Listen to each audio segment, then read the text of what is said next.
Nosotros vimos en las clases pasadas hasta la semana 5, porque después tuvimos la situación de las elecciones y todo eso se nos complicó, pero ya esta semana yo voy a completar todos los temas, terminamos con toda la materia de la primera parte del ciclo y el día martes ya es nuestra prueba.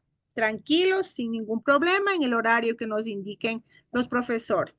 La coordinadora, ¿qué yo hago? Yo llevo una hojita, yo les entrego la hojita. Ustedes tienen que llevar un esferográfico, ¿ok? Esferográfico azul para responder, azul o negro si no tiene, y responde las preguntas sin problema. Generalmente mis alumnos no tienen problemas, siempre salen súper bien, así que no hay nada del otro mundo. ¿Ok, muchachos? Entonces, el día de hoy yo les pido por favor atención.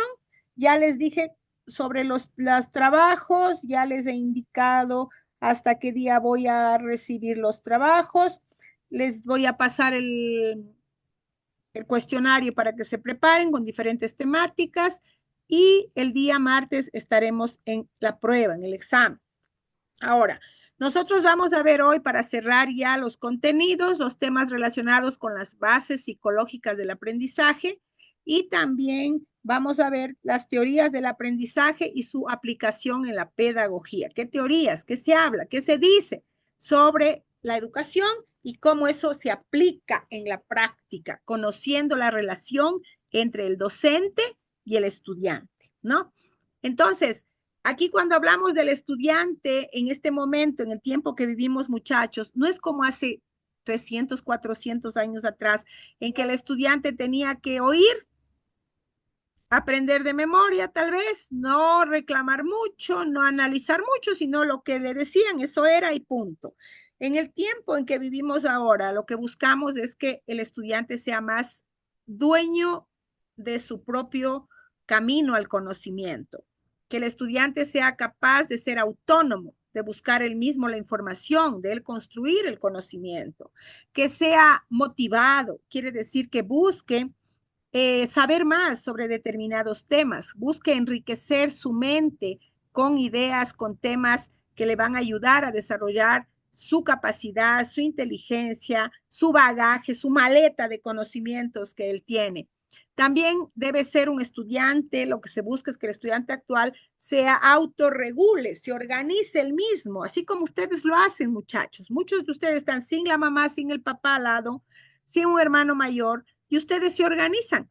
Ustedes ya están en una fase en la que ustedes mismos se organizan su tiempo, qué tengo que estudiar, a qué hora estudio, qué materia tengo que dedicarle más tiempo, en cuál materia yo estoy más a gusto, me siento mejor y por tanto estoy más relajado, etcétera. Ustedes ya son capaces de autorregularse, de auto encaminarse, ¿no? Dentro de lo que es el tema del estudio independiente y por eso desarrollan diferentes habilidades. Es importante también que el estudiante aprenda a tomar decisiones, aprenda a solucionar los problemas en diferentes condiciones, en diferentes circunstancias. ¿Por qué? Porque el conocimiento ustedes ya lo tienen en la cabeza, pero tienen que saber ponerlo en práctica. Yo espero que más al frente podamos nosotros asistir, ojalá, no sé, todos están aquí en Guaranda, ¿no es cierto? Conmigo es que reciben virtual, pero tal vez en algún momento ver la posibilidad de que podamos asistir a una película en la que vamos a ver cómo el proceso de aprendizaje se da en los adolescentes y toda la gran riqueza que hay en el proceso de aprendizaje, porque no es solamente que el estudiante aprende, nosotros como profesores también aprendemos con ustedes, con los estudiantes. Así que es un proceso muy enriquecedor el proceso de la educación. Eh, tenemos también, miren esta imagen, buscamos en la educación que el alumno, que el joven, que el niño sea creativo, que él desarrolle ideas. Miren aquí la cantidad de foquitos que hay por aquí, porque queremos que el estudiante produzca sus propias ideas, construya su propio conocimiento, sea capaz de descubrir el valor del conocimiento. Y aquí recordemos un concepto que nosotros ya lo habíamos visto, que es el tema de la neurociencia. Recuerdan que nosotros ya hablamos de la neurociencia, ya hablamos de diferentes temáticas relacionadas con la neurociencia. Surge entre el siglo XIX y el siglo XX. La neurociencia describe el funcionamiento del cerebro, nos va a ayudar a entender cómo es el sistema nervioso humano y la función del cerebro en todo esto, porque el cerebro es que comanda el organismo humano. Cuando nosotros vamos a analizar las bases de la biología, quiere decir cómo funciona el cerebro, vamos a hablar del cerebro y sus diferentes partes. Vamos a hablar del cerebro, las neuronas, los lóbulos y los hemisferios cerebrales. Y vamos también a analizar la neurociencia, cómo se relaciona con la educación, que es algo que nosotros habíamos visto, porque cuando conocemos el cerebro humano, los fenómenos, los procesos que se dan en la cabeza de la persona, de acuerdo a su edad, de acuerdo a su desenvolvimiento, así vamos a saber también cómo tratar a ese estudiante, cómo trabajar los temas, cómo desarrollar diferentes habilidades en ese estudiante. ¿Cómo aprende el hombre? Ahora les pregunto a ustedes, ¿qué piensan? ¿A través de qué nomás aprendemos nosotros? ¿Solamente leyendo, solamente estudiando, solamente yendo a la escuela, al colegio? ¿Cómo también aprendemos los seres humanos? Pregunto. Mediante videos, imágenes, diapositivas, Correcto, Daniela. ¿Qué más? No, mediante dice, fui yo. evidencia. Fue Nicole que dijo, que Ah, respondió ya, su pregunta. Nicole. Ya, correcto. ¿Quién más me dice? ¿Cómo más aprendemos? Mediante canciones, mediante juegos también. Correcto. Mediante. Dramatizaciones mediante diapositivas o Ya, con figuras geométricas, ya. Cuando aprendemos a cocinar, ¿cómo aprendemos? viendo a nuestros abuelos, padres o en videos que asoman en las redes sociales. Correcto, muy bien. Mediante la práctica también puede ser. La práctica, muchachos, hay muchas cosas que se aprenden practicando. Es como dicen también, ¿no? Uno aprende a no equivocarse equivocándose. Uno aprende a no quemarse quemándose. Uno aprende a no pincharse con la aguja pinchándose. Yo aprendí a pelar naranjilla. ¿Cómo creen que aprendí a pelar la naranjilla? ¿Quién ha pelado naranjilla? ¿Quién sabe cómo es la naranjilla? ¿Es amarillito? ¿Ya? ¿Y qué tiene? Casca. Pelusa. Ya, Por ¿y la fuera. cáscara qué tiene? Pelusa, como pelusa. Como Y una pelusa, como unas agujitas chiquititas, invisibles, imperceptibles. Yo cuando era chiquita no sabía que eso queda pegado en la piel. No sé si a ustedes les ha entrado alguna vez esa pelusa de la naranjilla, es horrible. Hay que estarse sacando después así con pinza de cejas porque duele, es como agujas. Entonces yo, la primera vez que no sabía cómo era, fui, toqué así y me quedé traumatizada. Entonces pues yo tenía miedo a la naranjilla y mi mamá decía, mijita, coja una funda o si no un guante, ¿no? Si no una funda, póngase la funda en la mano y córtele por la mitad y saque con una cuchara lo que está dentro de la naranjilla y así se saca la pulpa de la naranjilla. Entonces yo aprendí. ¿Cómo aprendí? Pinchándome. Entonces hay cosas que se aprenden en la práctica y se aprende, por ejemplo, los niños chiquitos hay muchos niños que van y meten el dedo en los interruptores y les coge la electricidad. Y la mamá le dice antes de que le coja la electricidad, cuidado, te va a coger, cuidado, te quemes, no metas el dedo ahí, te vas a quemar, te coge la electricidad. No entiende. Mete el dedo el niño ahí, queda como electrocutado, como sonso, y después, ¿qué te pasó? ¡Ah, llora, grita! Mañana usted le dice, ven acá, mete el dedo ahí. ¿El niño mete o no mete el dedo? no, ya le da miedo ya. Ya le da miedo porque dice, yo no soy loco, pues a mamá, ¿qué le pasa? Le quedan mirando a uno así, ¿qué le pasa? Está loca. ¿Por qué? Porque aprendió. Entonces, el aprendizaje de lo bueno, de lo malo, de las cosas, de la vida, de los sabores, se aprende en el día a día, se aprende en la práctica. Y hay muchas cosas que después vamos a aprender en la escuela y aprendemos en la universidad y cuando nos especializamos aprendemos más. ¿Y cuándo creen ustedes que se acaba el proceso de aprendizaje? ¿Habrá algún momento en que la gente dice, ya no tengo que aprender nada porque ya sé todo? El día en que moramos. Exactamente.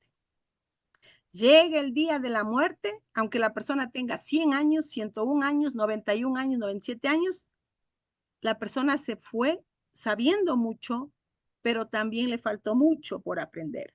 Porque como yo les dije en algún momento a ustedes, el conocimiento, muchachos, es infinito y el ser humano es finito. Nosotros nacemos, crecemos, nos desarrollamos, envejecemos y morimos. Chao. Y el conocimiento sigue. Y aparecen nuevas cosas. ¿Cuántas cosas han aparecido a lo largo de la historia? Miren, hubo un tiempo en el que nosotros, yo en mi época en el colegio, escribíamos a máquina de escribir. Ahora tenemos la computadora y siguen apareciendo nuevas cosas. El celular, los primeros celulares que aparecieron eran como unos bloques grandotes, enormes que nos poníamos en la oreja, era un peso bárbaro. Ahora hay celulares chiquiticos. O sea, a nivel de todo, el conocimiento va avanzando, nuevas cosas van apareciendo y el ser humano es el protagonista del conocimiento, porque ¿quién conoce? Nosotros. ¿Quién descubre? Nosotros. ¿Quién hace las cosas? Nosotros. Independientemente de que se hable de la inteligencia artificial, de los robots y no sé qué, el ser más desarrollado, con todas sus capacidades, tenemos aquí lo mejor que existe en el mundo, que es el cerebro humano. ¿Cómo aprendemos? Aprendemos por imitación, aprendemos practicando. Por ejemplo, por imitación aprendemos el idioma, porque cuando nacemos, nacemos en una casa donde ya se habla un idioma. Si en mi casa hablaban español, yo aprendo español imitando, no porque sé la gramática ni porque sé escribir, todavía el niño no sabe ni leer y escribir y ya sabe hablar. Cuando el niño va a inicial, ya va hablando, ya sabe decir mamá, papá, dame agua, quiero la pelota, etcétera. Y todavía no sabe las letras, todavía no se alfabetizó, no conoce el alfabeto. Entonces, dense cuenta, muchachos, que el conocimiento es una constante, es todos los días, aprendemos con todo, aprendemos con las noticias que aparecen en la televisión, porque por ejemplo la noticia dice, ay, a tal muchacha le asaltaron en una calle oscura porque no había nadie y ella estaba cruzando y no sé qué. Yo ya me quedo así, yo digo, yo, calle oscura, no me voy solita.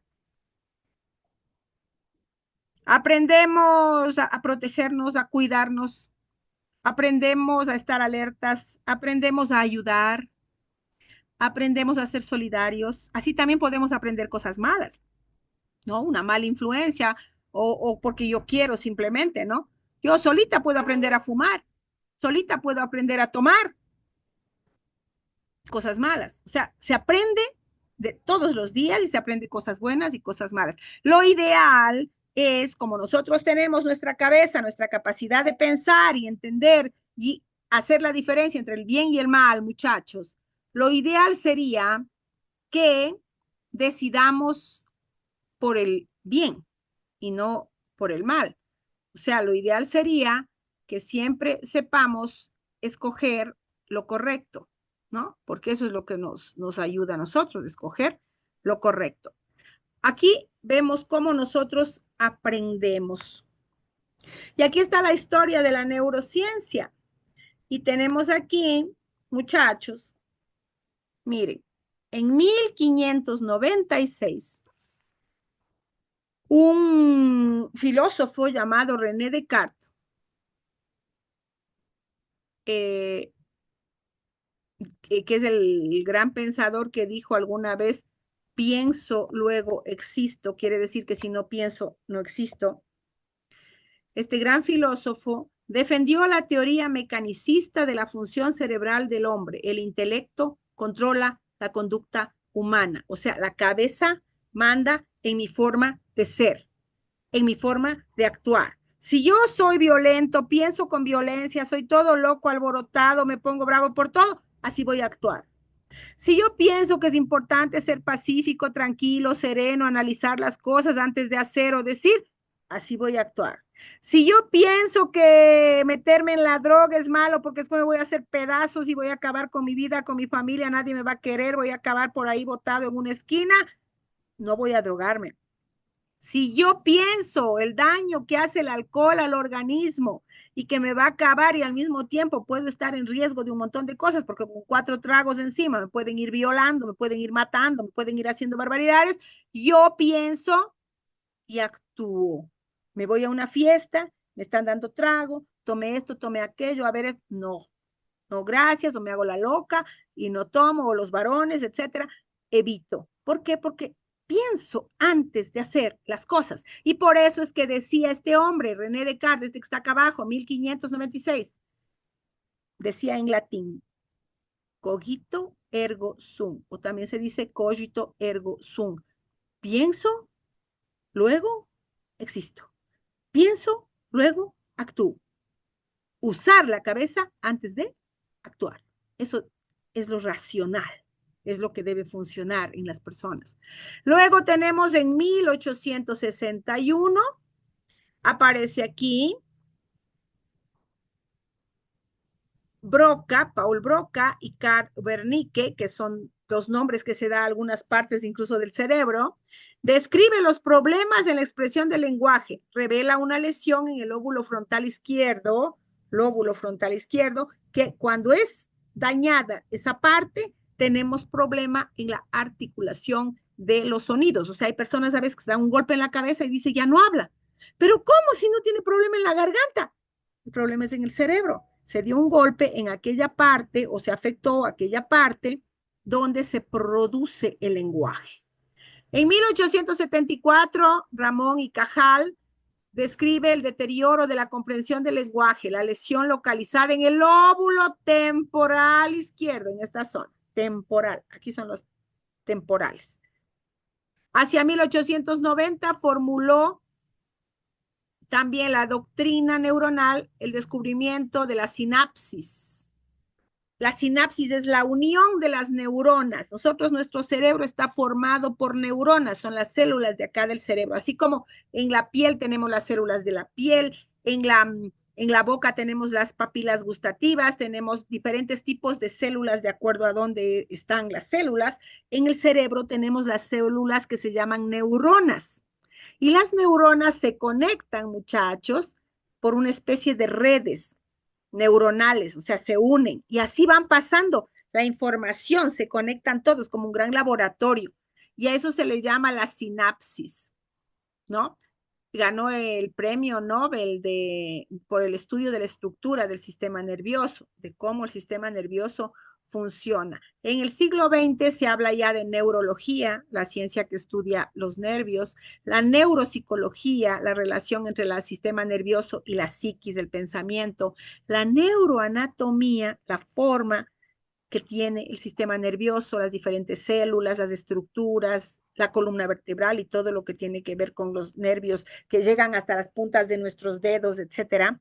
Porque yo, por ejemplo, puedo estar así virada, no me estoy viendo la mano, pero usted viene y me pincha aquí este dedo, me pincha este dedo y yo siento, pero no estoy viendo. ¿Por qué? Porque eso que usted hizo aquí, que me pinchó este dedo, pasa por mi brazo, llega acá y llega la información al cerebro y me dice, te pincharon, te dolió. Por eso es que a veces sin ver, alguien nos golpea o no sé qué, nos miramos qué pasa, porque mi cuerpo reaccionó y pasó la información al cerebro. Al cerebro llegan todas las informaciones de lo que nuestro cuerpo siente. Y por eso decimos, tengo frío, porque sentimos frío, no es en el cerebro, sentimos frío, y se nos paran los pelos. ¿Y qué es lo que pasa? Y siento, perdón, y proceso y digo, tengo frío, o tengo sueño, o tengo hambre.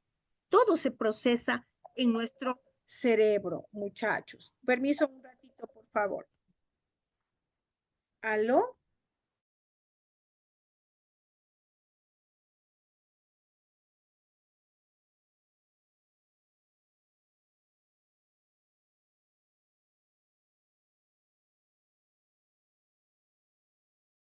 Muchachos, también se habla de la neurofisiología, la relación de los sistemas nervioso, neuro, con las funciones. Fisiología significa funciones, las funciones que tiene nuestro sistema nervioso, en las emociones, en lo que sentimos, en lo que percibimos, etcétera. Y en el siglo XXI estamos hablando de nuevas tendencias en las que incluso muchachos para estudiar la mente humana, para estudiar el cerebro humano, ya se trabaja a nivel incluso de las tecnologías. Así como se hace un rayo, una radiografía del cuerpo, de un hueso, se puede hacer de nuestro cerebro, cómo está funcionando. No sé si han visto ustedes en la televisión o algún familiar suyo se ha hecho hay unas máquinas que son como que fuera un espacio donde le meten a la persona enterita y le hacen un estudio, así como que le hacen una radiografía de todo el cuerpo. ¿No saben cómo se llaman esas máquinas? Rayos X. No, rayos X es para los huesos, para que nos vea así. Hay otra, Tomografías. más o menos como tomografía. ¿Y qué más? Eso que nos meten en una especie de, un aparato que nos meten completico así y nos revisan. No saben, ¿No es nos la escanean. resonancia? Ah, ¿Es resonancia? las resonancias magnéticas, correcto, mija. Una resonancia magnética. Es carísimo hacerse, a veces se hacen en hospitales estatales, pero otras veces es solo en privado. Una resonancia magnética es el hecho de que nos meten como en un horno, así más o menos la forma, voy a decir, y completico nos hacen un análisis. Y ahí se ve cómo está funcionando el sistema nervioso, donde hay las fallas, donde hay los problemas, etcétera, etcétera. Entonces hay todo un proceso, ¿no? Porque a ese nivel hemos llegado, a ese nivel científico de poder detectar problemas neuronales, problemas en el sistema nervioso humano. Las neurociencias, todas estas ciencias que tienen relación con el pensamiento, con el cerebro humano, con el desarrollo intelectual del hombre, la neurología, que estudia los nervios, estas terminaciones nerviosas que tenemos por todo nuestro cuerpo, como una red, la psicología, que estudia nuestro psiquis, nuestro pensamiento, el desarrollo de nuestra mente, la fisiología, cómo funciona el organismo, la anatomía, cómo está formado nuestro cuerpo, y la educación, que es todo este proceso en el que el hombre va transformándose. Aquí vean el cerebro, muchachos. Aquí está el cerebro y estas son las conexiones neuronales. Esta es una neurona, esta es una célula neuronal. Y miren, estas como ramitas que salen para acá son los famosos axones o axones también que les dicen, que son como ramitas que se conectan con otra y con otra y con otra célula como esta, que son las células nerviosas. Aquí tenemos, miren, el hemisferio izquierdo y el hemisferio derecho, que ya nosotros ya lo habíamos visto en alguna clase anterior. Aquí en el hemisferio izquierdo es el control de la mano derecha, o sea, es al contrario, se hace como una X. Nuestro lado izquierdo controla el lado derecho y nuestro lado derecho controla la mano izquierda, la parte motora, el movimiento. Si yo sufro una caída y me golpeo alguna parte de mi lado izquierdo, del hemisferio izquierdo que controla el movimiento, yo voy a dejar de mover la mano derecha. Y usted va a decir, pero ¿por qué? Si se afectó el lado izquierdo y la mano derecha es la que está, que no puede mover, porque el lado izquierdo controla la mano derecha y el hemisferio derecho controla la mano, el movimiento y todo lo que hacemos con la mano izquierda. Y aquí miren, el lado izquierdo, el hemisferio izquierdo controla lo que se llama el pensamiento lineal, el pensamiento lógico, como ya habíamos visto, el lenguaje, la escritura, la lógica, la matemática, las ciencias.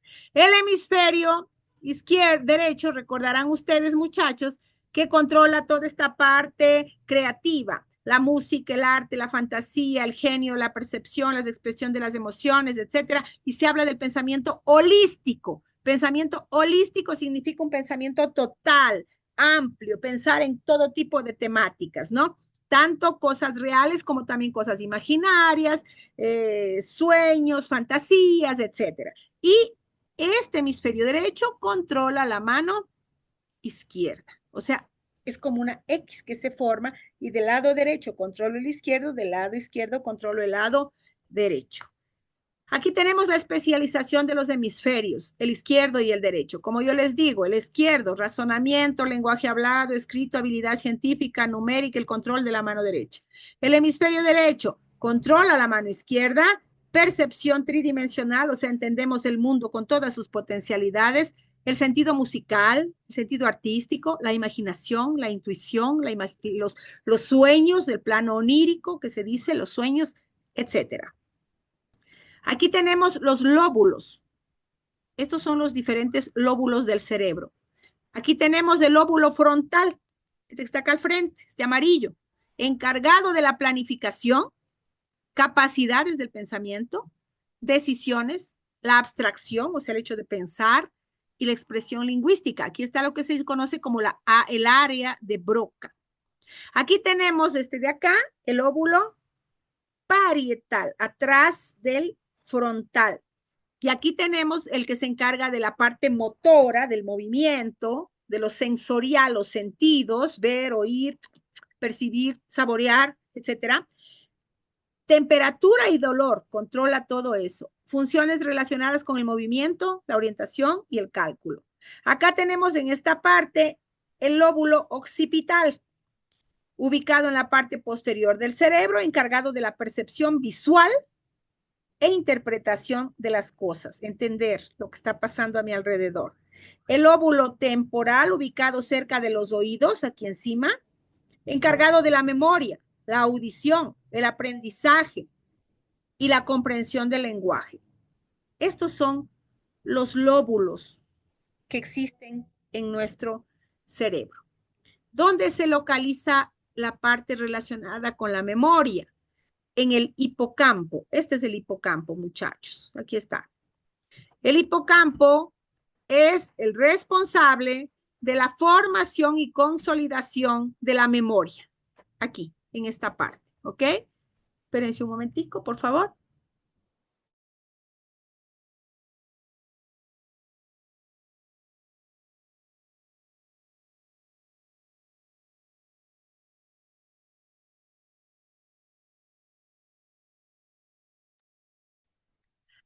Entonces, muchachos, miren, en el cerebro hay un espacio, la ubicación está cerca del lóbulo temporal, o sea, cerca de aquí, de la parte de atrás de los oídos, por aquí. Ahí se encuentra el llamado hipocampo en la parte central.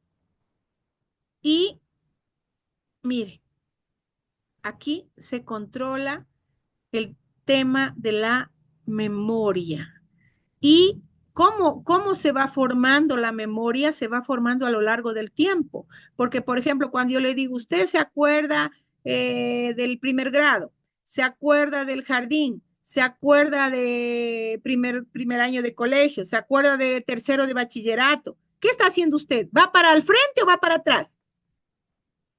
Para atrás. Para atrás. Entonces está utilizando esto, el hipocampo, que es aquel espacio, órgano del cerebro que me permite recordar, viajar al pasado y recordar. Incluso hay recuerdos que los tenemos así físicos, o sea, la cara de una amiga, por ejemplo. Cómo era su vestido en su primera fiesta cuando usted salió en los 15 años, por decir. Pero también se puede acordar de sabores. Por ejemplo, el sabor de un dulce que usted comió en la casa de un familiar en la costa, una vez y no volvió a comer más de ese dulce. O el sabor de una fruta. Está en nuestra memoria. Por ejemplo, yo les digo, muchachos, piensen en este momento en el sabor de un limón.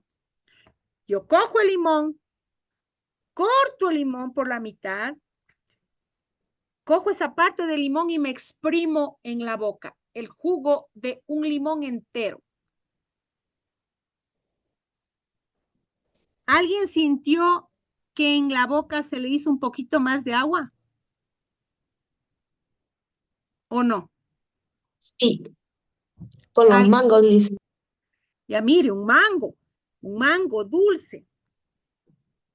Tenemos el recuerdo del sabor, el recuerdo de gustos. Tenemos el recuerdo cuando pensamos en una música. Oímos una música y dice, ay, esa música era la preferida del Juan Pancho, de mi primer enamorado. Que era buena gente, porque si era mala gente, ¿para qué me voy a acordar? Pero si era buena gente, igual Juan Pancho era un lindo conmigo, me trataba muy bien, me quería, yo no sé por qué, loca, boté a ese hombre que era tan bueno. Esa música le gustaba a él. Entonces, recuerdo a una persona a través de una música. Eso podemos hacer gracias a la memoria.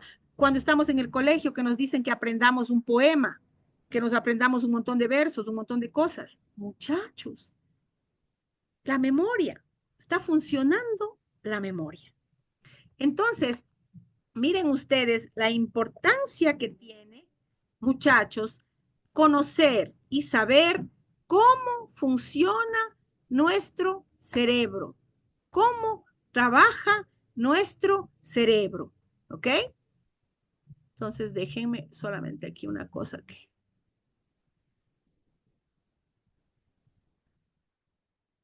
Espérense que no puedo guardar una cosa, me voy aquí un ratico que se me fue. ¿Qué más podemos recordar, muchachos? ¿Qué creen nomás que podemos recordar nosotros? A más de sabores. ¿Mm? ¿Qué más recuerdan ustedes? Aromas. ¿Ah? Olores, Olores. Aromas. olores. Recordamos olores. Yo no sé si les conté que alguna vez yo en, en Cuba me paré en una esquina porque olía el café y me acordé de mi profesor, no, de una tía mía que hacía un café muy rico aquí en Chillanes y yo sabía ir a tomar café allá. Eh, y me acordé a partir del olor, o sea, el olor me trajo ese recuerdo, ¿no? ¿Qué más podemos recordar?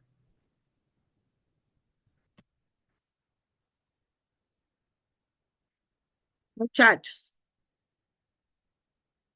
¿Ah? ¿Qué dicen? Sí, las novelas también. Ya, las novelas, los actores. A veces estamos viendo una novela y decimos, guau, ese actor me encantaba a mí, él trabajaba en tal novela, él era la pareja de tal otra actriz. Entonces, miren las cosas que podemos recordar. El aprendizaje, por tanto, muchachos, no es solamente algo que se aprende, que se llega a conocer en la escuela, en el colegio, en la universidad, sino a lo largo de la vida. Se aprende capacidades, habilidades, vamos guardando información en nuestra cabeza, es como que fuera una computadora que estamos guardando cosas y todo eso queda en nuestra mente. El conocimiento es un proceso cerebral que se adquiere al recoger información y estimular nuestra mente.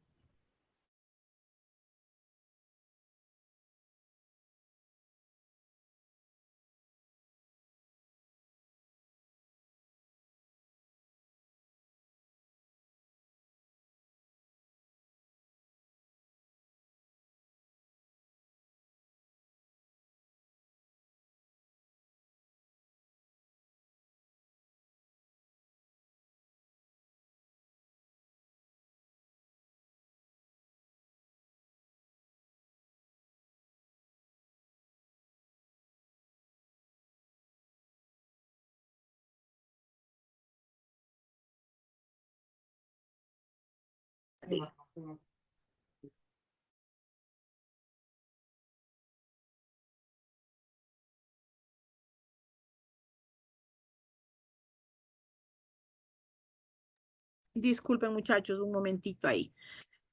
Entonces, miren, todo lo que nosotros podemos aprender, lo aprendemos a través de la experiencia, a través de la memoria, a través de estimulación.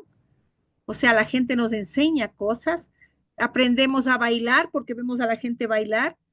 Y por eso es que la gente dice, no, bailas muy lento, la salsa, por ejemplo, ¿no? Bailas muy lento, no es así. ¿Por qué? Porque aprendimos a bailar más rápido.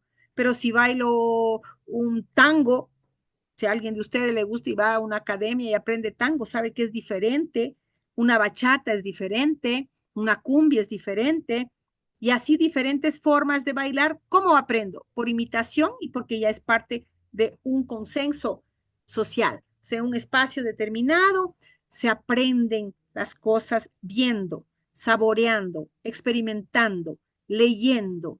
Entonces hay diferentes formas en que el conocimiento llega a nosotros. Y por eso se habla también, muchachos, de las famosas teorías del aprendizaje y las que son más utilizadas en la actualidad. La teoría del aprendizaje conductista, la teoría del aprendizaje de la psicología cognitiva, la constructivista, la teoría del aprendizaje social, la teoría de la cognición situada en el aprendizaje.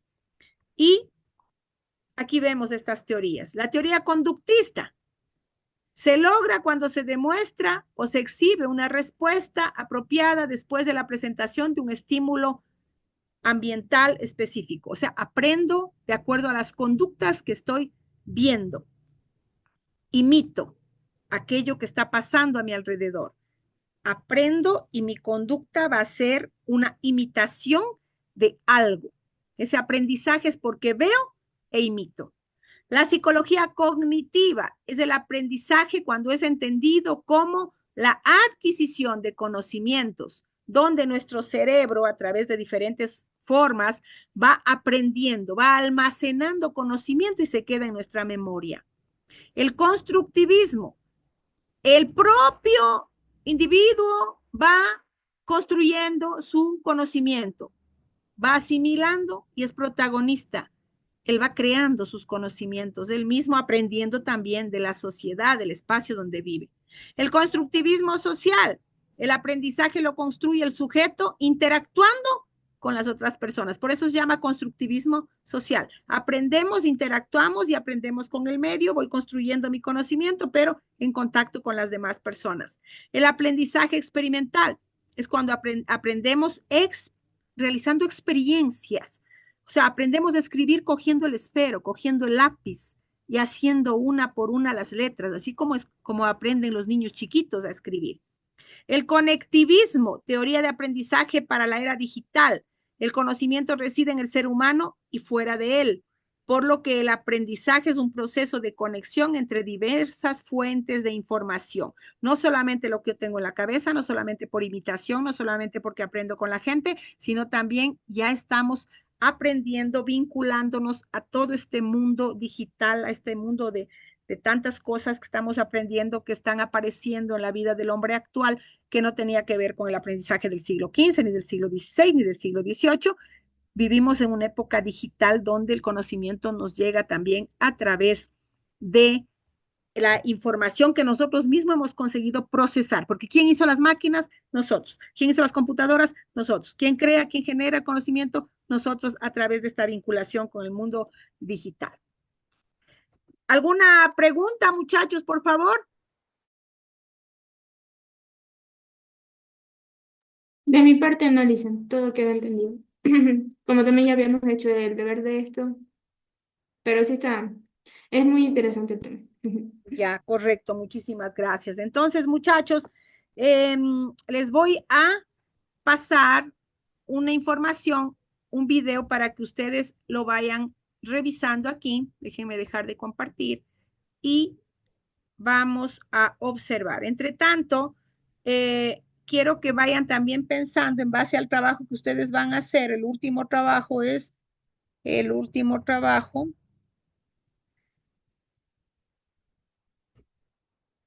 ¿Son las diapositivas, las 7 o qué es el último, el 7 que van a hacer? Es El un ensayo. ensayo, un ensayo. Un ensayo, ya Mi saben, ensayo. ya, correcto. Es una redacción, ¿no? Sobre sobre todo lo que significa ser maestro, ese proceso que significa enseñar, donde no solamente la persona enseña, sino que también la persona eh, aprende al mismo tiempo, ¿ok? Entonces déjenme ver. Ser maestro es ser verdaderamente un aprendiz, ¿no? Vamos a ver aquí un vídeo Vamos a ver si yo consigo compartir. Espérense un momentico. ¿Sí me escuchan? Sí. Un momentico, por favor. Con sonido. Compartir. Abro. Acá. Hay dos razones principales por las cuales me decidí a dedicarme a esta bonita profesión que es la docencia. La primera es por vocación, porque desde muy chico me di cuenta que me gustaba enseñar y transmitir y compartir todo lo que sabía.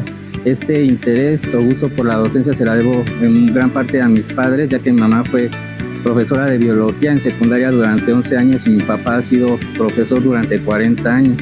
Y la segunda razón es por convicción, porque al igual que muchas personas, quiero un país mejor. La docencia siempre la he considerado como una actividad privilegiada, en la que las personas tenemos la oportunidad de poder motivar y tocar vidas. Cuando yo decidí ser docente de Naucalpan fue debido a que la universidad a mí me dio todo, me dio una identidad como estudiante, una formación. Posteriormente tuve una profesión que me permitió comenzar a tener una implicación social en mi país, en mi entorno.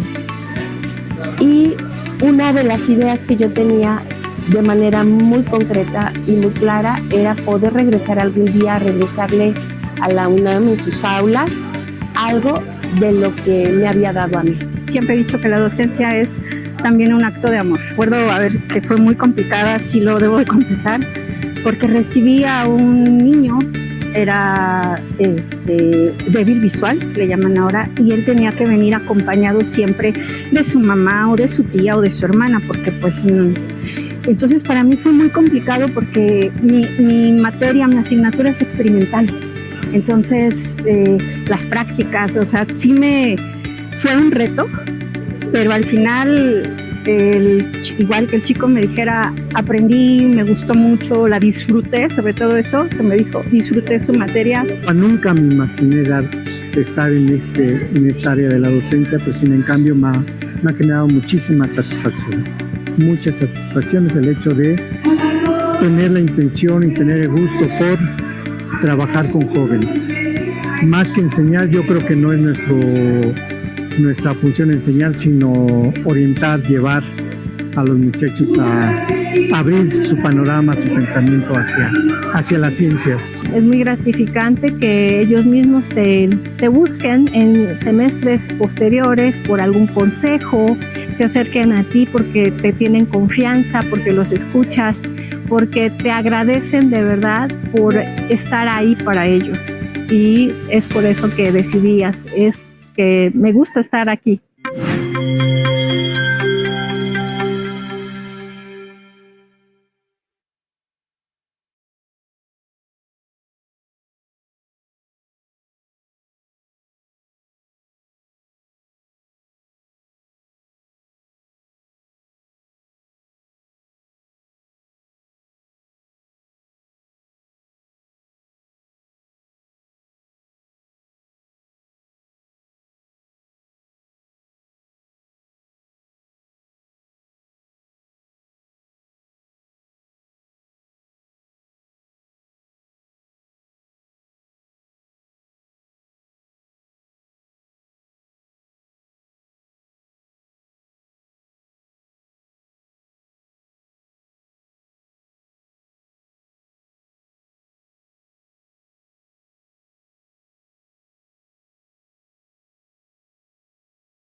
Hay dos razones principales por las cuales me decidí a dedicarme a esta bonita profesión que es la docencia.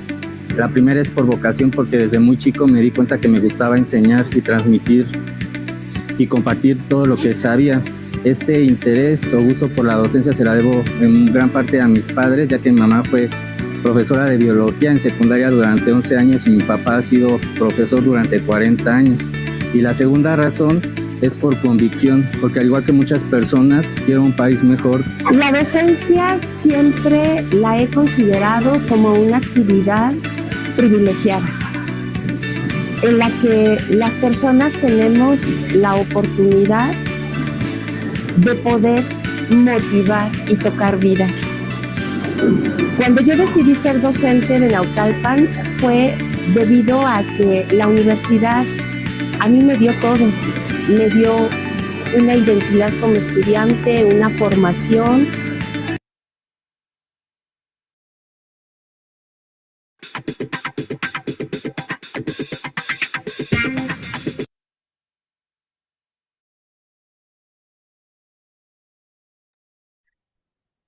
A ver, ¿quién me explica qué vieron en el video? ¿Qué les llamó la atención en el video, muchachos?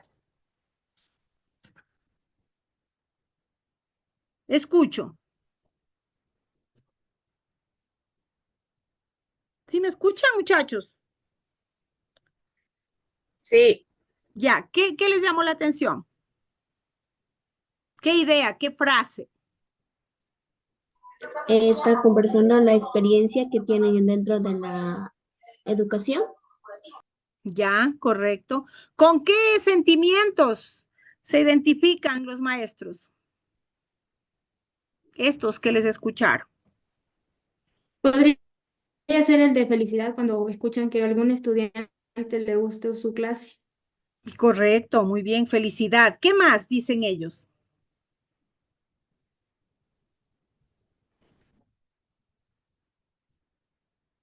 ¿Qué más será? ¿Será que aman ser profesores? Sí, Claro. sí, Aman, eso se vio en el video. exacto, Sí, sí, aman dicen. ser profesor. O sea, hay un gusto, hay una satisfacción, hay un interés, hay una voluntad de ser profesores. Ahora yo les voy acá que ya sacamos, ser maestro. ¿Qué es ser maestro, no? Entonces ellos nos dicen, ¿qué significa para mí ser maestro? ¿Qué me dice ser maestro? ¿No? Espérense acá. Espérense.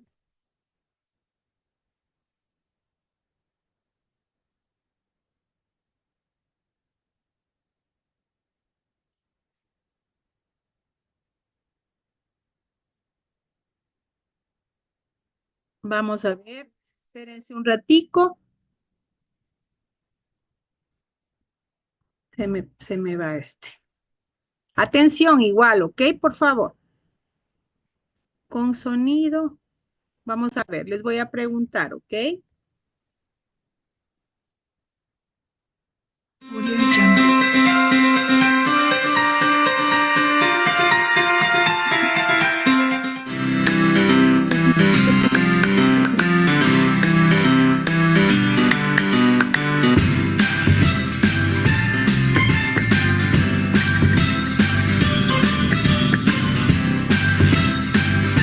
¿Por qué será que podemos ver nosotros la educación, podríamos verlo como un modelo empresarial cooperativo, como un modelo de una empresa? ¿Qué es una empresa? ¿Qué es una empresa, muchachos?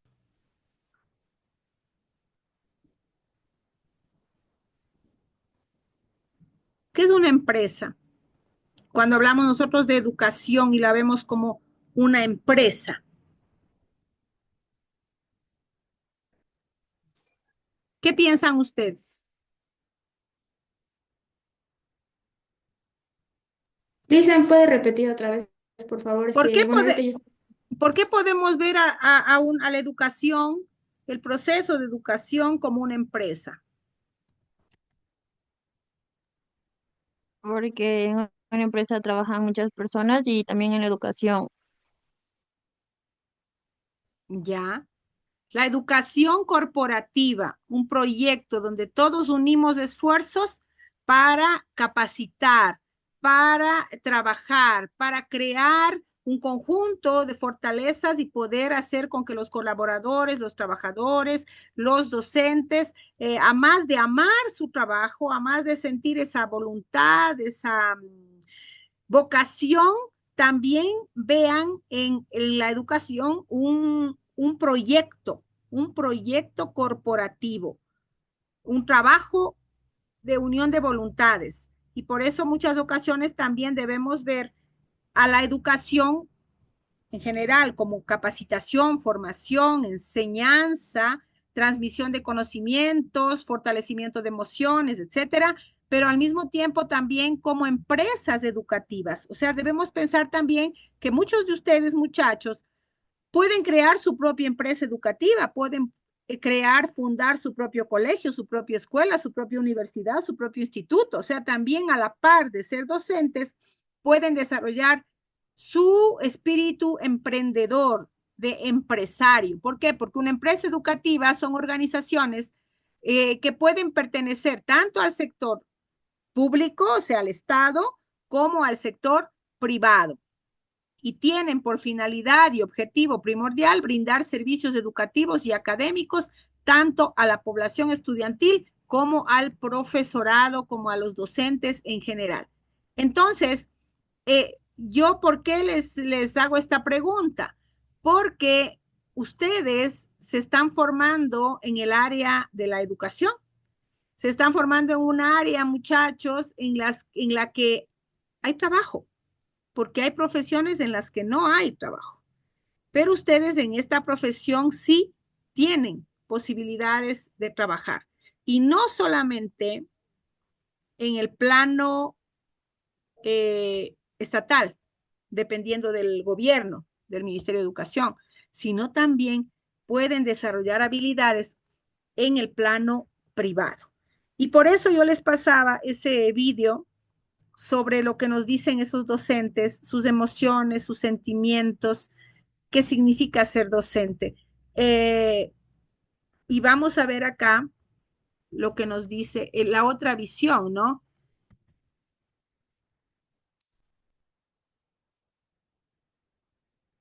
Vamos a ver si encuentro esto aquí.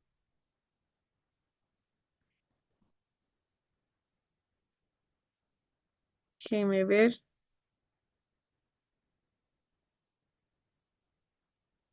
Espérense.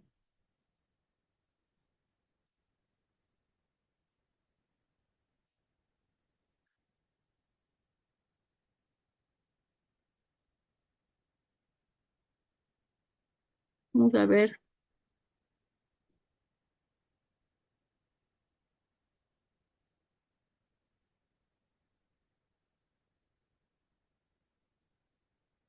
Miren, vamos a ver esto.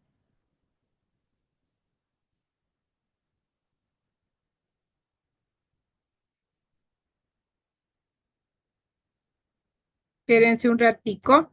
La visión de los adolescentes, esto les ha de haber pasado a ustedes en su colegio, en relación con el profesor.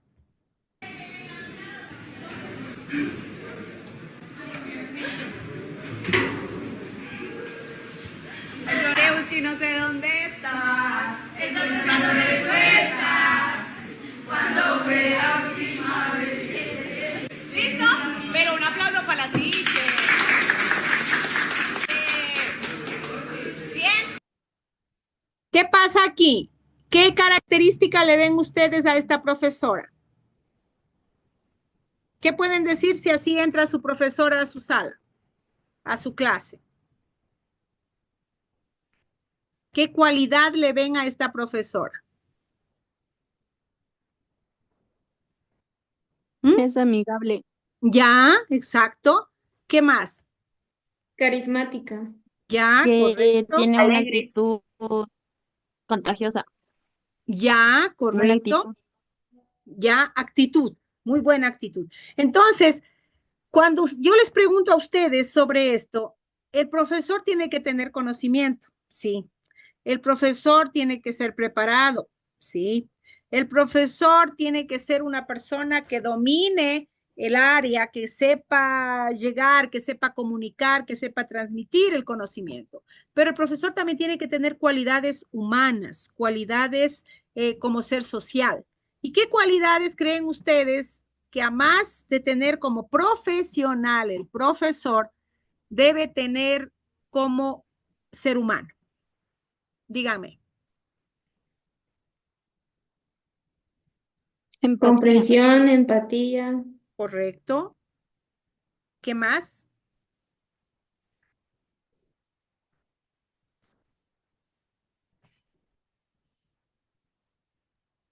Carisma. Carisma. ¿Qué más?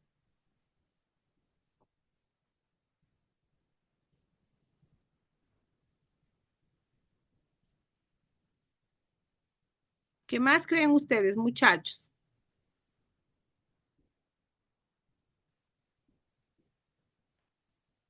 ¿Qué otras cualidades como ser humano? Por ejemplo, un alumno tiene problemas familiares.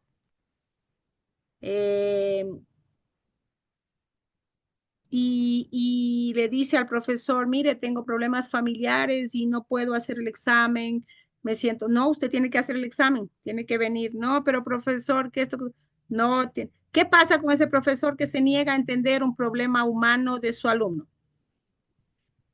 No es comprensible. Exacto, no comprende, no es empático. Y muchas veces, muchachos, tenemos que ponernos en los pies de los alumnos para entender algunas de sus realidades.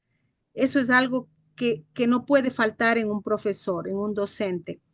No puede faltar el humanismo, no puede faltar la sensibilidad, no puede faltar el sentir como ser humano. Yo les voy a poner esto ahora, compartirles en cambio lo que piensan unos niños sobre sus profesores. Ahora no sé dónde está esto. Espérense un ratico. No. Espérense, busco, que ya lo tengo aquí, de estos niñitos.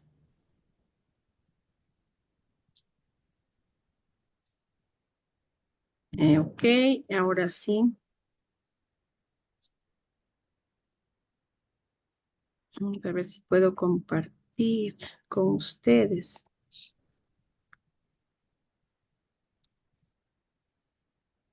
No sé por qué no me deja. ¿Será esto? Creo que es esto. Espérense un ratico. Sí, este es.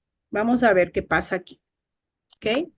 Vamos a oír con atención. ¿Ok, muchachos? There's a lot of things that she does that makes her so special. My favorite teacher would have to be my teacher that was this year, Miss Eltinger, because she's really clumsy and sometimes she's looking for stuff and it's right in front of her. He does magic. When it's somebody's birthday, she celebrates it really good. Can't really explain it. One that knows like a lot of things. You have to know what you're doing. It's whether she's nice or not nice. Be able to teach people. Yeah. Probably some pancakes, because she loves pancakes. A necklace. A zebra scarf. Chocolates and flowers. I don't have anything that is big enough to give. Monkeys. Like a gift card for Amazon or something like that. It'd probably be a medal that says, "Congratulations for being the best teacher." I don't actually know what I'll give her. I'm not actually sure, really. Study, even though I can imagine my teacher in a heavy metal show. Maybe practice doing the things she's going to teach to the class.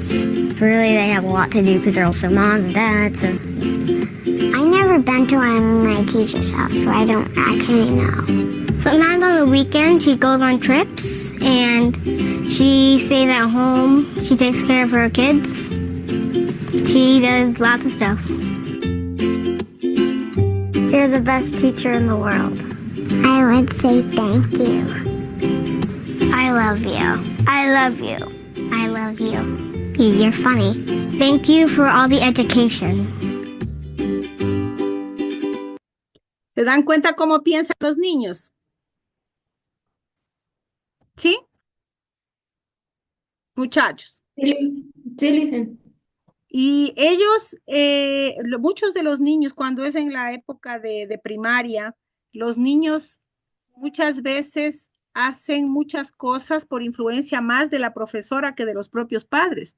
En ocasiones, no sé si les pasa, ustedes tienen hermanos pequeños o primitos, dice, mi profesora dijo así, o mi profesor dice así, y yo voy a hacer como dice mi profesor. O sea, el profesor es una influencia en la vida de las personas. No sé si en la vida de ustedes quedó algún maestro, algún profesor de primaria que les marcó por la positiva, ¿no? Pero también a veces nos marcan por la negativa. Yo recuerdo, mi hermana tenía una profesora, una monjita que era muy brava y que les pegaba mucho, porque antes se pegaba, antes se castigaba y con un puntero les daba a los estudiantes y mi hermana le tenía miedo, mi hermana le tenía terror a la profesora, a esta hermana. Y en cambio yo no tuve eso, yo tuve profesoras, monjitas también, hermanas muy buenas, súper generosas, cantaban, bailaban, se hacían de todo, eran payasitos, eran magas, eran de todo, y eran multifacéticas. Quiere decir que un profesor tiene que desdoblarse, tiene que a veces inventar, sobre todo en la primaria. ¿Por qué será que el profesor en la primaria, muchachos, pregunto, por qué será que en la primaria tiene que tener más este don de cantar, de bailar, de reír, de hacer muchas cosas, de ser multifacético, tener muchas facetas, muchas caras? ¿Por qué más en la primaria que en la secundaria? Porque eso le atrae más. Porque eso, Sí, dígame, Jennifer. Porque eso le atrae más a los niños. Los juegos, las canciones, movimientos y así. Exactamente. ¿Quién más hablaba? Dígame. yo Licen, es porque así los niños prestan como que un interés más positivo hacia lo que el profesor haga y es como que con eso ya sí se les facilita más el aprender. Exactamente. Que es diferente cuando damos clases a muchachos de colegio.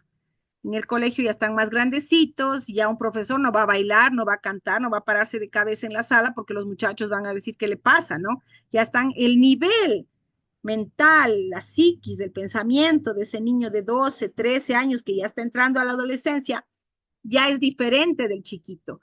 Y el nivel de estudio, cómo estudia, cómo atiende el estudiante universitario, también es diferente del de colegio.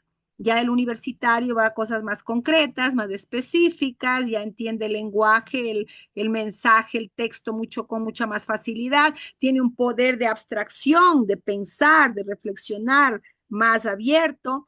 La curiosidad también ya le permite entrar a buscar información por otros espacios. A un niño chiquito no le puedo decir vaya a investigar tal tema sobre esto, aquello y que se vaya solo. Tengo que orientarlo, tengo que ir de la mano con él. Igual en el colegio todavía la orientación es ahí, el profesor al lado. Ya en la universidad es diferente porque se supone que estamos con personas más grandes, personas que ya son autónomas, muchos de ustedes ya son jóvenes, ¿no? Ya no son adolescentes, y entonces ya tienen un poder de autonomía, de autocrítica, de reflexión diferente del muchacho más pequeño, del muchacho de colegio, de primaria. Entonces, ¿qué estamos viendo aquí? Ese desarrollo intelectual por diferentes fases. Y de acuerdo a eso, así se ajusta, de acuerdo a esas fases, a ese nivel de los estudiantes, se va a adaptar también las capacidades, las potencialidades, las habilidades del docente. Un estudiante universitario ya es más autónomo.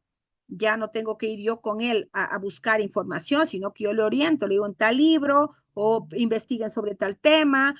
Ustedes, por ejemplo, ya en la universidad conocen porque han venido estudiando en los últimos 2 años del colegio, en el bachillerato, el tema relacionado con las normas APA, cómo manejarse para la elaboración de un trabajo de investigación, etcétera. Entonces van creando poco a poco en las diferentes fases, van creando su propio mundo, su propio autocontrol para organizarse, para controlar, para encaminar su conocimiento, para buscar el conocimiento, para ustedes construir el conocimiento, diferente del niño chiquito o de los jóvenes todavía en los primeros años de colegio. El bachillerato es diferente. En el bachillerato están pasando por emociones diferentes a las anteriores, una realidad diferente, ya comienzan su nivel de relacionamiento con los amigos es de otro tipo, ya no como cuando estaban con 12, 13 años. Sus padres también muchas veces ya les dan mayor libertad para poder actuar, mayor confianza. Claro que la confianza ustedes la ganan, pero ustedes ya son otro tipo de personas. Van encaminando su conocimiento de otra forma. Cuando vienen a la universidad vienen con muchos sueños, con muchos ideales, pero cuando van ya terminando la carrera, ya como que asumen que son o que van a ser profesionales. Y se acaba la vida estudiantil, se acaba la vida universitaria y tenemos que comenzar a actuar por nosotros mismos, a buscar ya un trabajo y ya somos personas adultas. No quiere decir que ser adulto significa dejar de estudiar, dejar de aprender, porque hay muchos adultos y hasta la tercera edad, como veíamos en una clase pasada, la gente va aprendiendo, va asimilando, va estudiando y va buscando nuevos desafíos, tanto en el plano intelectual, de conocimiento, como en el plano de experiencias nuevas, ¿no? Entonces, el conocimiento, muchachos, es constante. El conocimiento no se acaba nunca. Somos personas que estamos siempre atrás de conocer, de saber. No debe morir en nosotros el deseo de saber, el deseo de conocer, de continuar incluyendo en nuestra cabeza nuevos conocimientos, porque aquí lo que tenemos en nuestro cerebro es un mundo. Y como veíamos hace poquito en las diapositivas, vamos acumulando informaciones de todo tipo, olores, sabores, imágenes, recuerdos, sentimientos, emociones. Decía alguna vez alguna profesora mía que ella volvió a su país a los años, ¿no? Había vivido mucho tiempo afuera, había regresado a su país, ella era polaca, y volvió a ver a su primer enamorado, al que había sido su primer enamorado. Y ella sintió, dice ella, sintió mariposas en el estómago cuando vio a su primer enamorado. Claro, ella ya con su vida hecha, él con su vida hecha, pero ella sintió mariposas en el estómago. ¿Y qué significa sentir mariposas en el estómago? ¿Qué significa esa expresión? Estar enamorado. Que esté enamorado. Que esté enamorado, que esté emocionado, que como que algo pasa, se pone uno nervioso, ¿no? Entonces, esta profesora ya no había visto hace años a ese muchacho porque fue su primer enamorado, su enamorado de adolescente. Y a los años, creo que ya tenía 43 y tal años, y regresa y lo ve y dice, volví a sentir esa misma cosa, una emoción, ¿no? O sea, ¿qué recordó? La emoción de cuando tenía 12 años. ¿Qué recordó? El sentimiento. ¿Qué recordó? Sus primeras emociones como niña, pero que ya comenzaba a ver al muchacho, a la persona del otro sexo, como alguien que le atraía. Entonces, esos recuerdos, esas memorias, esos sentimientos, esos pensamientos se van guardando en nuestra historia. Y por eso nosotros, muchachos, si nos ponemos a ver y hacemos un libro de memorias, ¿cuántas cosas podríamos escribir? ¿Cuántas cosas podríamos repensar?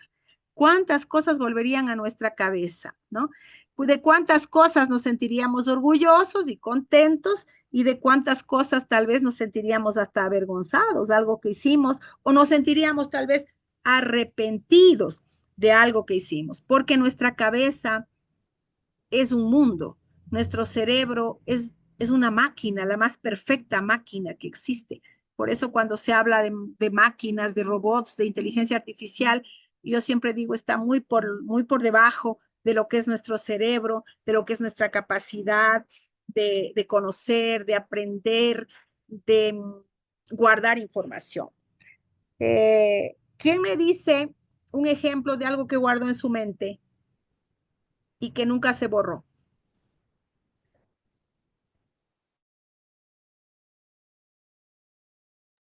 Un recuerdo con la abuelita. ¿Ya? Y ya su abuelita ya falleció, mija. No, ¿Y vive sigue dónde? en Manaví, muy lejos. Ya, y usted vivía con ella. Sí, ella me crió cuando ¿Ya? yo era chiquita. Qué Ajá. lindo. Y usted se escribe siempre con ella, le llama. Sí, en las noches sabemos hacer videollamadas y Ah, qué lindo. platicamos. ¿Y usted es la primera nieta que salió a estudiar? ¿O hay mayores que usted? No, yo. Usted es la primera. Entonces ella debe estar, ¿ah? Sí, está feliz. Extrañando por un lado, pero feliz porque usted está estudiando y está saliendo adelante, ¿no es cierto, Daniel? Sí, Milice. Sí, entonces eso es, miren, ella dice, recuerdo tantas cosas, si Daniela tuviera que escribir una página entera de las cosas que vivió con su abuelita, la página le parecería pequeña, ¿no? Y así con muchos de ustedes, muchachos. Entonces, el ser humano es una riqueza completa. Nosotros somos una riqueza completa. Yo soy creyente y por eso pienso que somos la obra más linda que hizo Dios y que puso en este mundo. Y como obra maravillosa, nosotros también tenemos que actuar como eso, como lo que somos, ¿no? Utilizar nuestra inteligencia, nuestro cerebro, nuestra capacidad para hacer el bien, para ser buenas personas, para construir un mundo mejor. No es que vamos a hacer un mundo perfecto, ni porque hay cosas que no podemos cambiar, no dependen de nosotros, pero lo que me decía alguna vez una compañera mía que trabaja en el área de la comunicación, decía, cambiemos nuestro metro cuadrado, o sea, mi espacio. Donde yo estoy, busco hacer el bien. Donde yo estoy, busco ser buena persona. Donde yo estoy, busco no hacer daño. Donde yo estoy, no destruyo, sino construyo. Entonces, tenemos una riqueza tan grande y por eso es tan importante, muchachos, que ustedes, como futuros docentes, futuros profesores, se cultiven no solamente desde el punto de vista científico, del conocimiento teórico, de lo que leemos, de los libros, las revistas, las enciclopedias, sino que también nos cultivemos desde el punto de vista humano, desde el punto de vista de nuestra manera de ser, de nuestra manera de vivir, entendiendo que somos seres sociales y que estamos en este mundo para hacer el bien, para construir un mundo mejor, para contribuir a que el mundo sea un poquito mejor. Y por eso yo les envié ese trabajo que es el último de la mitad del ciclo, que es el ensayo sobre lo que significa ser profesor. Yo por eso hoy les compartía lo que dicen los niños, les compartía la imagen de la profesora entrando, les compartí esos depoimientos, esos criterios, esas opiniones de algunos docentes y que todo eso les sirva para nutrir su conocimiento, para meter información y para que se inspiren y escriban. Los que ya escribieron, ya tienen hecho el ensayo, muy bien, y los que todavía no lo han hecho, inspírense en esto, porque cuanto más cosas metemos en nuestra cabeza y nos preparamos, estamos mejor preparados para la vida, estamos mejor preparados para, para servir a la sociedad, para ser buenas personas, para mejorar el mundo, dejar el mundo un poquito mejor de lo que nosotros lo encontramos y podemos hacer la diferencia. Hay gente que puede ser pesimista y decir, pero ¿qué hacemos? Cambio yo y hay un montón de malos, no importa, usted sea bueno. No interesa si los otros no lo hacen, usted lo hace, usted cambia. Y esa mentalidad debe tener un maestro, debe tener un profesor, transmitir energía positiva, ser positivo para sus alumnos, enseñarles el camino correcto, orientar, entender, ser empático, ser humano, que es lo más importante. Ser profesionales sin perder nuestra esencia humana, que es lo más importante. ¿Ok? ¿Alguna pregunta, muchachos? ¿No tienen preguntas? No, Lisa, bueno, de mi parte no. Anayeli. Anayeli desaparecida en combate. Aquí estoy. No, ¿Ya? teacher. ¿No tiene preguntas? No, todo claro. Ok, Omara. Omara no existe. Sí, Sí existe. todo claro, dice. Todo Ya. claro. Muy bien, me voy para acá. A ver. Dayana. De mi parte no, de todo claro. Alex. Yo sí Alex entendí todo, desapareció. licenciada. Yo sí entendí absolutamente todo, licenciada. Nada. Gracias, mijo. Tatiana. Sí, Licen, todo entendido. Michelle Ortega. Sí, Lice, todo entendido. Tiffany. Todo Tiffany. entendido, profe. Guadalupe. Sí, Lice, todo entendido. Gracias. Diana Punina. Sí, Licen, todo entendido. Ya, correcto. Entonces, déjame ver con quién he estado hoy.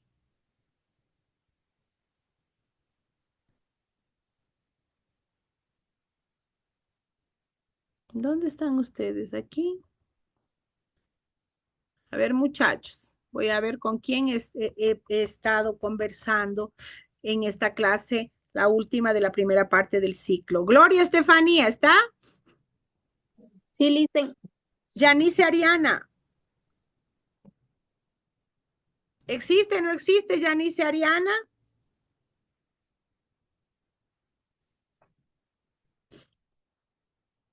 Tatiana Micaela. Presente, Licen. Tiffany Nicole. Presente, profe. Lacey Solange. Presente, Licen. Gracias. Jennifer Janet. Presente, teacher. Gracias. Gabriela Gianella. Desaparecida. Jenny Estefanía. Presente. Alex Darío. Presente, licen. Gracias, Karina Cristina.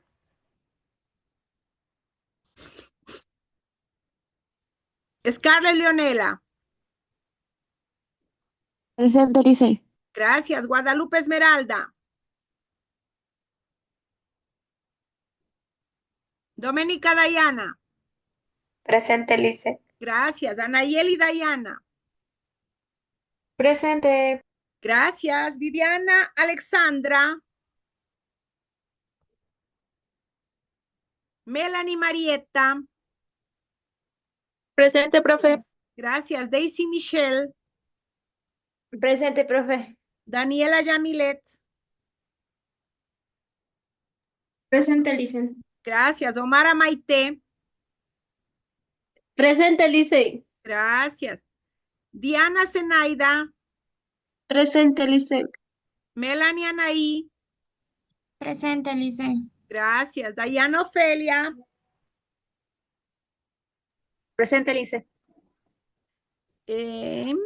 Gracias. Hilda Cecilia. Presente, Lice. Alejandra Montserrat. Jennifer Consuelo. Presente, Lice. Gracias. Camila Alejandra. Presente, Lice. Enrique Javier. Teacher, Dígame, disculpe, me nombró ¿quién es usted, mijita? Gómez. Gómez también, Camacho, Jeanela Gabriela. Sí le nombré. Vicente. No le escuché, dicen yo, Ya, Guadalupe Luna. Ok, El mijita. problema era que yo no tenía, o sea, mi internet está mal y ya entra y sale Ya, la llamada. mijita. No hay problema. Javier Enrique. Ya, gracias. Nayeli Elizabeth. Presente, profe. Gracias, qué lindo, todo mundo. Y ahí yo ya concluí. ¿Ok? Entonces, mijos queridos, les agradezco infinito su participación de hoy. Les paso la información al WhatsApp de alguna información. El horario todavía no tienen ustedes de examen. Es el mismo, ¿no es cierto? El mismo horario. No les han dicho nada. No. No, Lice. No es el mismo horario. Es el mismo, en las mismas horas, sino que bueno, Bueno, en el caso mío, creo que van a ponerme más temprano. O sea, voy a esperar a ver que me diga algo la coordinadora, ya les ha de pasar a ustedes también. Y me parece que me va a poner un poquito más temprano. No hay ningún problema, nos encontramos tranquilos, hacen su prueba. Les doy el cuestionario para que se preparen en base a lo que hemos estudiado. Nunca yo pregunto nada que yo no haya hablado, que no hayamos dicho aquí en la clase, que no hayamos trabajado, ¿ok? Así que en ese sentido no hay ningún problema. Así que les agradezco, muchachos, les deseo que todo les vaya súper bien en todas las materias, estudien, revisen su material, hagan equipos de trabajo en alguna materia que sea un poquito más complicada, practiquen y todo les va a ir súper bien, ¿ok? ¿Sí? Sí, Lice, muchas gracias. Ok, entonces un fuerte abrazo, que Dios les bendiga. Chao, muchachos, nos vemos la próxima semana. Chao, mija, Daniela. A la Gracias, única que Lice. le veo, los otros están desorientados, no le veo a nadie. Solo Hasta luego, Daniela. Lice. Ya, Lacey, hola. Oh, qué guapas que están. ¿A dónde fueron? ¿Alguna fiesta o qué? Omara, qué lindas. Gabriela, qué lindas. Hola, Jennifer. Hola, ¿quién más? ¿Quién más quiere que le vea? Aunque estén despeinados, aunque estén torcidos, no quieren algunos. Algunos dicen, no, que no me vea la profe. Jennifer, Gabriela, ¿quién más le veo? Lacey, Nayeli, qué linda. Dayana, que está con frío, Dayana. Un poquito. Daniela. Ya, mijos, un gusto enorme saludarles, que Dios les bendiga, ¿no? Cuídense, un abrazo, que Dios les bendiga, pórtense bien. Ya, Lice, igualmente. Ya nos vemos de ver en el Buenas examen. noches, Lice. próximamente. Ya, una linda noche, mijos. Cuídense, que Dios les bendiga. Chao, Gabriela. Chao, mijos. Chao.